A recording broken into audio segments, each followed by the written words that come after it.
Good afternoon, everybody. Welcome to Oulton Park, where our final Ginetta race of the weekend is about to get underway, a little bit ahead of schedule, but we are getting the cars out on their green flag lap now, ahead of the final 20-minute Ginetta GT and GT Academy Championship race of the weekend. We've had two entertaining races, a win earlier on today for Harry Gamble, and yesterday a second win of the season for William Antrobus in the Ginetta GT element of the race, meaning they're both tied now on 2 race wins, and will share the front row of the grid. Gamble alongside Antrobus with Cameron Pratt-Thompson and Louis Darling on row number 2. Then Alex Duncan and Felix Livesey row 3, ahead of Elliot Foster and Lucy Hodgson on the 4th row, with Jamie Caudle and James Nicholas on row 5. Then the GTA front row, Lewis Bylicker and Tom Walker ahead of Ian Beaumont and Joseph Stoltov. Ben Wiseman and Ash Young together on the 3rd row, and then it's Mark Mild who got his first podium earlier today with Connor Blackburn. Robin Grimwood and Damien Duffy are next, then Alan Wright and Faye Goff with Lucas Theo and Will Fallon at the back of the grid. So that's how the grid lines up. As I said, we've had 2 different winners from the 2 races so far. Championship-wise, it's actually Cameron Pratt-Thompson, who is winless so far this season, who leads the way in the Ginetta GTs by 9 points over William Antrobus. 3 podiums from 4 races for Cameron Pratt-Thompson, despite the fact none of them have been the top step of the podium, have given him that slender early championship lead. It's then another 11 points back to Harry Gamble, despite the fact he was disqualified from yesterday's race for a collision with James Nicholas, who missed race 2 because of a power steering pump failure. Hopefully he's been able to make it out on track for the 3rd race. The cars then already making their way down towards Lodge Corner for the rolling start. 20 minutes on the clock. It is still baking hot, but I'm sure that that will not deter the drivers from getting stuck into this one. Can Cameron Pratt-Thompson even get his maiden victory of the season, or will it be a 3rd win of the year for Gamble and Antrobus in GTA? Lewis Bylicker has won all 4 races so far, and by fairly comfortable margins, so if anyone can beat him, it'll be a real turn-up for the books. 2x2 to the line, and the 5th round of the Ginetta GT and GT Academy Championships bursts into life here at Oulton Park. And who's going to get the run into Old Hall Corner at the head of the field? It's going to be Gamble. So Harry Gamble from the outside, and that's contact for second. Pratt-Thompson into the side of Antrobus, who is wide. Pratt-Thompson delayed in that as well, and that was a little bit of clumsy door banging as they went through the first turn. Alex Duncan gets into 2nd place. He's an AM driver ahead of Felix Livesey. It looks like Antrobus has got a grill full of grass, and he might have to pit on such a warm day. You can't run more than a lap or so without getting cool-ish air into the radiator. Well, that has completely shuffled the order immediately, and Alex Duncan then, as I said, in the AM class from 5th on the grid, is into 2nd position. Livesey hunting around behind him in 3rd, and then it's Louis Darling in the number 25 car. Out wide goes the 33 further back, and that's going to spin back into the track. Oh, thank goodness no one else was coming. Faye Goff with a gentle nudge against the barriers, but hopefully she can get that car going again, and it does not require a safety car interruption. Leaders then over Hilltop after a breathless opening half lap or so. Pratt-Thompson got away with that little skirmish unscathed, and actually looking at Antrobus's car, I think it's clearing the worst of the grass as he makes his way around this first lap, so might escape having to make a pit lane visit. Oh no, maybe not. It was the shadow of the nose of the car that was hiding a multitude of sins there, wasn't it? I think he is going to have to bail for pit lane. There is James Nicholas, by the way, the black and turquoise number 99 car. So James Nicholas is out in this one. That's good news for the man who didn't manage to start race 2. The safety car is scrambled, though, and this is because, looking at the driver tracker, Faye Goff has not been able to get the 33 car going again, and so the race has to be neutralised. It's not good news for Harry Gamble, who had pulled a nice lead over the rest of the field over the first 2/3 of the lap. Alex Duncan will close back in on him. It's not unheard of for AM drivers to get overall podium finishes in this championship, but it's certainly not that common. Of course, last year we had 3 classes within the Ginetta GT Championship, Pro, Pro-Am and AM. This year it's simplified down to 2, but all the more impressive really then that Alex Duncan, who is a very quick AM, is up there in a podium position. There he is, dropping down through Cascades Corner. But it was that contact between Cameron Pratt-Thompson and William Antrobus, who is in the pit lane, as I suggested, getting the grille cleared of grass, that triggered all of that. But something strange happened anyway, because Antrobus was nowhere near challenging Gamble for the lead into the first corner. He never really should have been battling Duncan, he will be thinking, at that stage. There is Bylicker, who leads the GT No, who does not lead the GT Academy. It apparently is Tom Walker who leads. We'll get to the bottom of that in a moment. What a good start look for Walker, actually. Got his nose ahead of Bilicka on the run towards the line. Keep an eye to the front, though. The 37 is Cameron Pratt-Thompson, 57 William Antrobus, and they're going to make contact just there. As they turned into the corner, it knocks the steering, and both of them run wide. It's lucky, actually, that no one else piled into that, but all of that grass in the grill for Antrobus meant that he had to pit. You can see him slowing, and yes, it is Tom Walker who got ahead of Lewis Bilicka to lead in GT Academy. I don't think any other driver has led a lap in GT Academy this year other than the German-born American driver, and that has changed this afternoon at Oulton Park. This, meanwhile, is what happened to Faye Goff. Oh, she fell off the track a little bit at Island Bend, and round the car came. And that's easily done, I suppose, on low tyre pressures. OK, tyre temperature not such a factor as it sometimes is on a slightly cooler day, but the pressures perhaps still not at where she expected them to be. She had two cars side by side in front of her. That will have been affecting the downforce levels, and it just understeers wide. And she almost had it saved until right there, and crunch into the barriers. So, dramatic opening lap of the race. Faye Goff's car is now on the move, by the way. It's just coming past my commentary position into pit lane, so this should be a brief safety car period. We might even, yes, we are going to go racing this time. Lights out on the Lotus safety car, and Harry Gamble will try and to put some distance between himself and Alex Duncan as soon as possible. There is Goff's car. There's damage to the splitter. I think the main issue was that she'd stalled the car, as indeed she did when she had a spin at Shell in race 2 earlier on. Easily done on a warm day. So, Harry Gamble will now try to execute a perfect safety car restart. That's the plan anyway. He's gone early, and Alex Duncan, to his credit, has gone with him, so only a length or so between the two of them. The closest pair of cars are Louis Darling 4th and Cameron Pratt-Thompson 5th as they rumble across the line once again. 6.2-litre V8 engines powering the GTP8s, which run in the Ginetta GT Championship, the fastest one-make Ginetta series there's ever been. There are faster Ginettas. These days they run a GT2 car, of course, but as far as their one-make series are concerned, these are proper bits of kit, and Cameron Pratt-Thompson is trying to use every ounce of power at his disposal here to get alongside Louis Darling. Tried it into Cascade, couldn't quite get the overlap enough to make the move anyway, and then almost seemed to slow. Yes, he did slow, going down into Island Bend, and I think James Nicholas went past him. My eyes may have been deceiving me. No, Nicholas has gone through. So Cameron Pratt-Thompson, is he running into an issue? Was it a missed gear? We're right back on board. Let's listen in. Everything sounds okay now. Perhaps just a bad gear change going down the Lakeside Straight. Of course, it's a sequential paddle shift that they've got, so it's uncommon for missed gears, but maybe he just got a really bad exit. Who knows? Anyway, James Nicholas gains a position as a result. Maybe there's some damage to that 37 car after the collision at the first corner. It was the left front corner that took a whack. And yes, he's gone straight on, looks. So I think he's fighting some sort of imbalance in the car. Maybe the steering's not quite straight. And I wonder whether we'll see him into the pit lane. That's drama, though. He's the championship leader at this stage. More drama. 77 is off. That's Alan Wright, who's been off at Britain's within the GT Academy portion of the race. And the car slowly picks up speed heading over Hilltop. So a race of attrition this is becoming already. And there's more trouble now. That's Will Fallon's car, which ended race 2 in the gravel. And race 3 has begun with it shedding a little bit of quite important bodywork. The bonnet missing on that car. Leaders through them. So Gamble still leads, and Duncan, as you would expect, I suppose, now focusing more on defending second place from the other pro drivers behind him rather than going after Gamble. This is the GT Academy lead battle, and it's the first time really this year we've been able to say that we've got a lead battle, because Tom Walker has got himself ahead of Lewis Bilicka, who wants to keep this 100% win record going. Remember, they run in different classes. Tom Walker, a GTA class driver. Bilicka is a rookie, so they score points to separate championships. Actually, it doesn't really matter in some ways whether Lewis gets through, but Ian Beaumont behind him is a fellow rookie. That is for class points, so he won't certainly want to let the number 13 car come through. The professional sim racer then turns through Island Bend, leading his class, but second within GT Academy. And Tom Walker, who has claimed 3 GTA class wins this year, he's looking for his first outright victory. It's William Antrobus coming through. car 57, and thought about getting alongside by Licker, but Lewis placed the car on the right-hand side of the road, then got a bit sideways over the curves. To be fair, so did Antrobus. And now you'll see the difference between the V8 and V6 engine cars over Hilltop. There's no comparison. The GTP8 car able to quite easily get through, but this is not really the battle that William Antrobus wanted to be having in this race.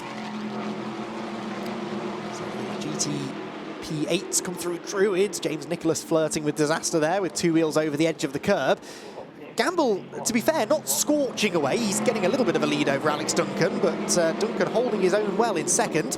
There is Cameron Pratt-Thompson, still ahead of Elliot Foster, so that's 6th position. Remember, in the GT Championship, it's your outright finishing position that matters, so he does need to try and keep Foster behind if he can, and it's well worth him limping around, even with a wounded car, to try and pick up some points. This battle, though, you feel, is going to keep on bubbling up, isn't it? Duncan leads in AM. James Nicholas on the tail of this group, the 4th car in line, is 2nd in AM. So the more places he can gain, the less damage that's being done by Alex in the championship. And Alex Duncan is the highest placed of the AM drivers by 22 points over Jamie Cordell, who looks to be a non-starter. I did walk past the E3 Sport awning in the break earlier on, and they had that car taken apart after his off at Island Bend earlier on today. So he's not been able to take the start, which is a shame. Duncan really starting to feel the pressure now from Felix Livesey. Felix, who has one podium finish to his credit, that coming at Silverstone, a 2nd place finish. On course for another, but would like to make it 2nd, and might actually feel that he's got the pace to go after Harry Gamble if he could clear the 27 car, which is being warned about track limits as well. Alex Duncan to add to his woes with a warning, not a penalty yet, but a warning for exceeding track limits at Old Hall Corner.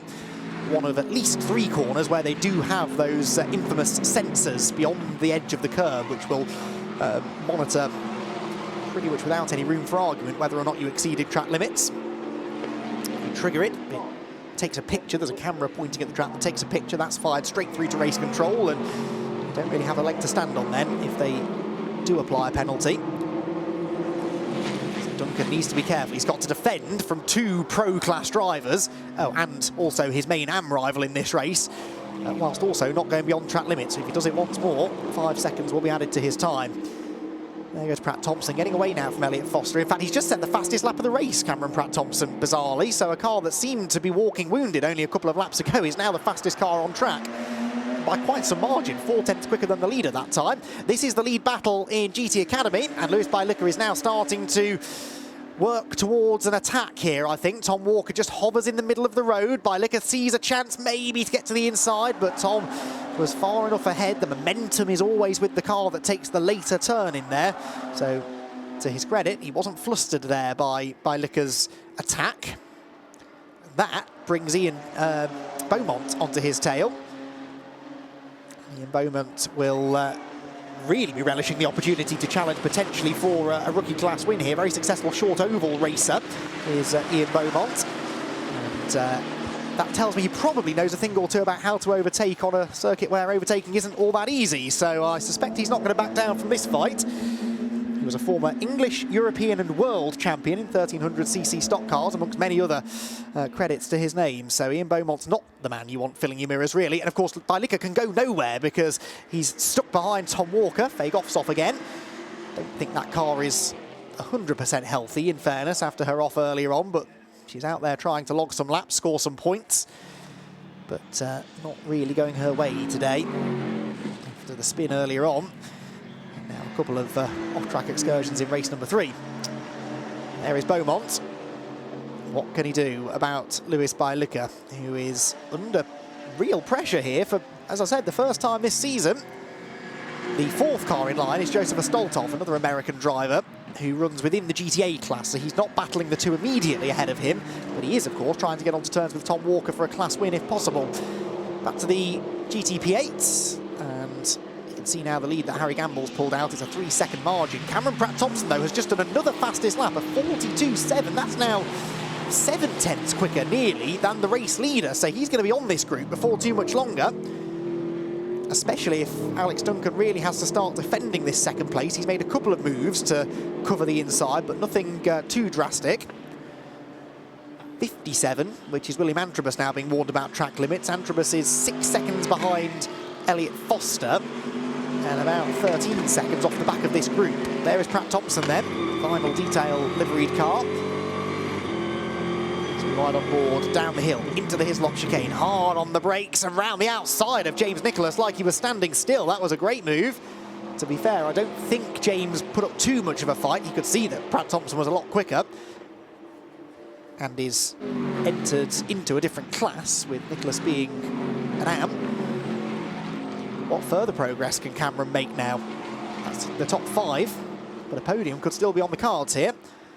GT Academy lead battle continues to rage on. Again, Walker, having got the track position, can't now get away from Beilicke, but Lewis is finding it quite difficult to find a way by. He's pulled a length or so over Ian Beaumont, so doesn't have to worry about what the 13 car is doing behind him for now. But that doesn't seem to be helping his chances of getting past the E3 Sport car ahead. Out of Knickerbrook, up and over Clay Hill, under the shadow of the trees. Supremely high-speed area of the track through the left-hander at Watertown, when the car goes light and you're just starting to get onto the brakes into Druids. Double apex right-hander. And then again, the car goes light over that crest. There are so many corners here at Oulton Park where you commit to the turn and then part-way through there's a crest or a dip and the attitude of the car changes completely. You've got to anticipate that quite some way in advance. It's such a challenging circuit. That's what the drivers relish for the most part. I think for most of them, they'd say Oulton is up there as one of, if not their absolute favourite track on the calendar, and with good reason. Right now, though, it's not yielding quite enough overtaking opportunities for Lewis Beilicke's liking. Keeps feinting to the inside, but look, Beaumont is back with him again now, so that half a lap or so of not having to worry about the car behind him is over. And if anything, Beaumont looks like more of a threat right now than Beilicke does to Walker. Round the left-hander at Island Bend. Tom Walker, former Metro MX-5 racer, defending the lead nicely. Harry Gamble's got no defending to do. He's checked out at the front of the field. He would have loved seeing everything going on in his mirrors on that first lap with the Antrobus and Cameron Pratt-Thompson tangle, because he knew that was always going to give him a slightly easier time of it. Walker there with a moment coming through Britain's. This is Beilicke's best opportunity. You can be fairly certain that Walker's going to cover the inside line, though. So how brave is Lewis feeling?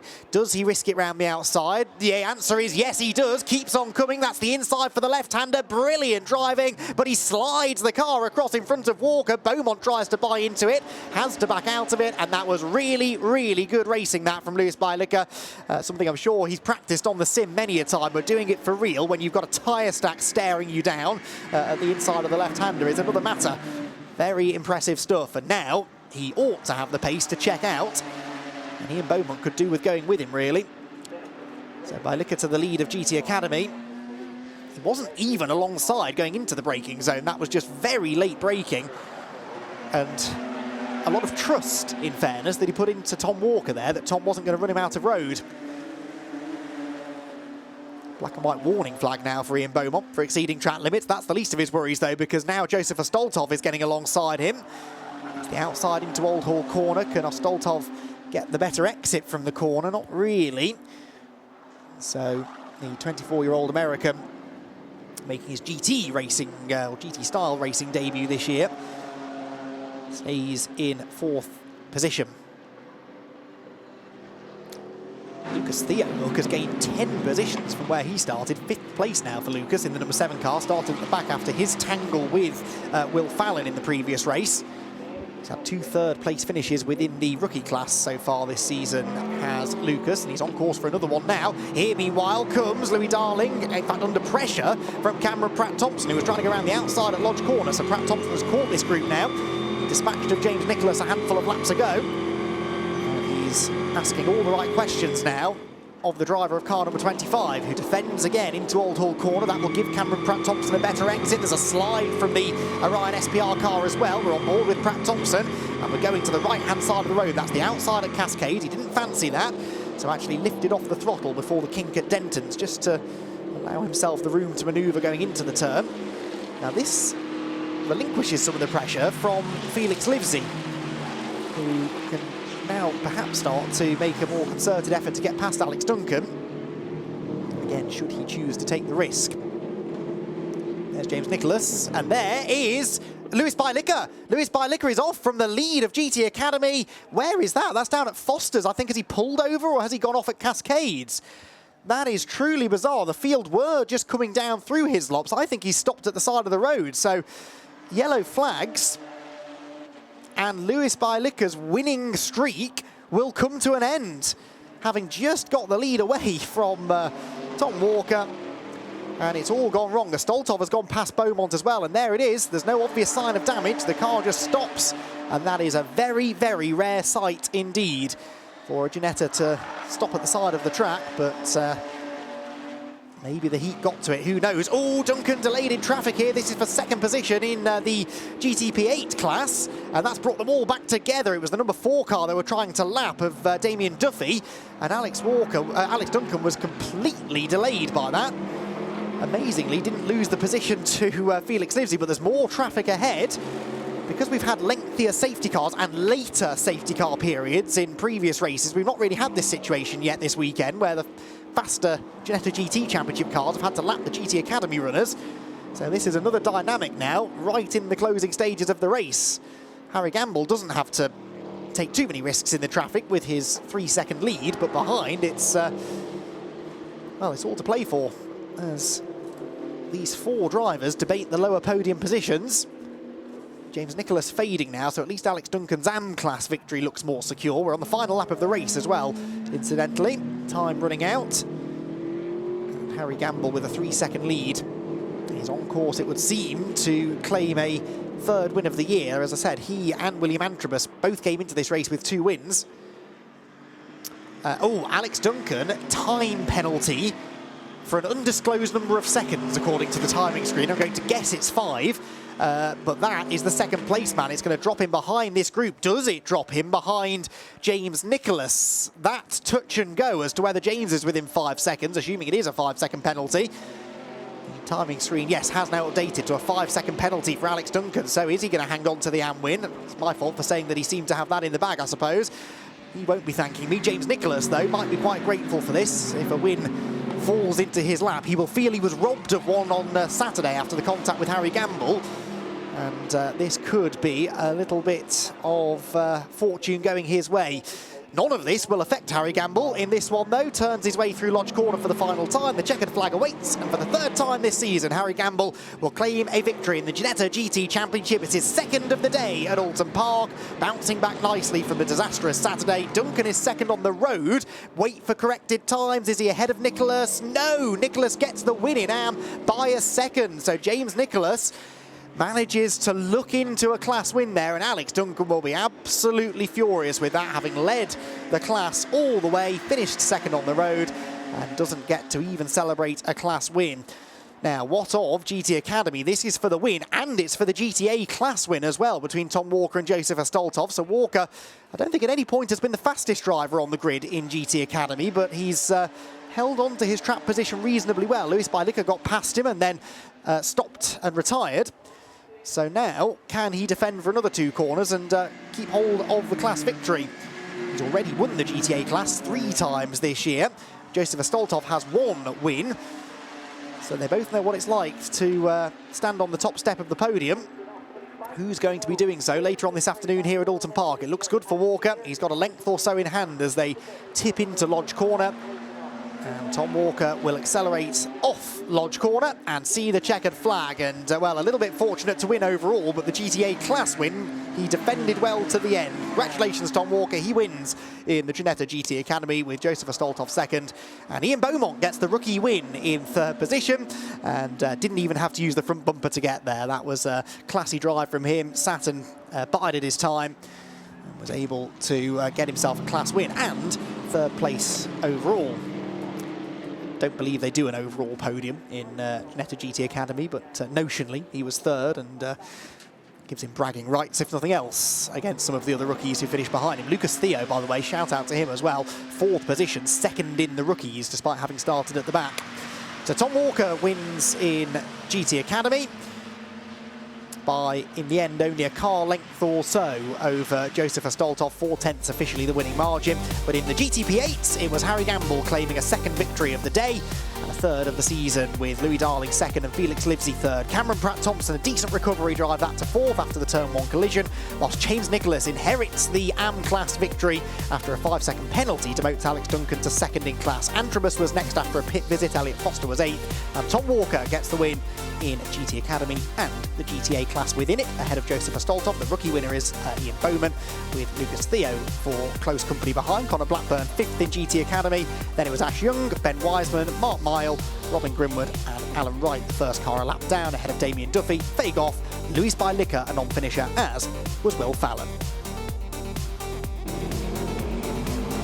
The third and final race of the weekend at Oulton Park for the Ginetta GT Championship and GT Academy saw a little bit of a turn up for the books, in all honesty. Harry Gamble leading from pole, that wasn't a huge shock, but there was contact behind for Cameron Pratt-Thompson, the championship leader, and William Antrobus, the latter, going through the grass and having to pit shortly after to clear that grass from the grille of his car. It was a lively run through the first few corners in GT Academy as well, with Tom Walker getting the better of Louis Bailicker to grab the overall lead and become the first driver not called Louis Bailicker to lead a lap all season. It was a clean run through Cascades, but then we got to Island Bend, where Fagoff ran out of road, slid through the grass and slid back across the track. Thankfully no one else was coming behind, but her car was in the fence and requiring a safety car period.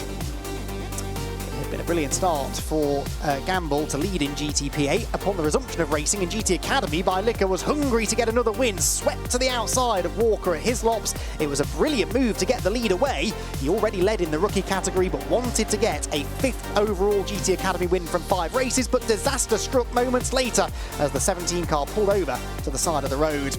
Harry Gamble then was able to secure a pretty comfortable third victory of the season in the GT Championship, with Tom Walker getting a maiden victory in GT Academy in the sunshine at Oulton Park.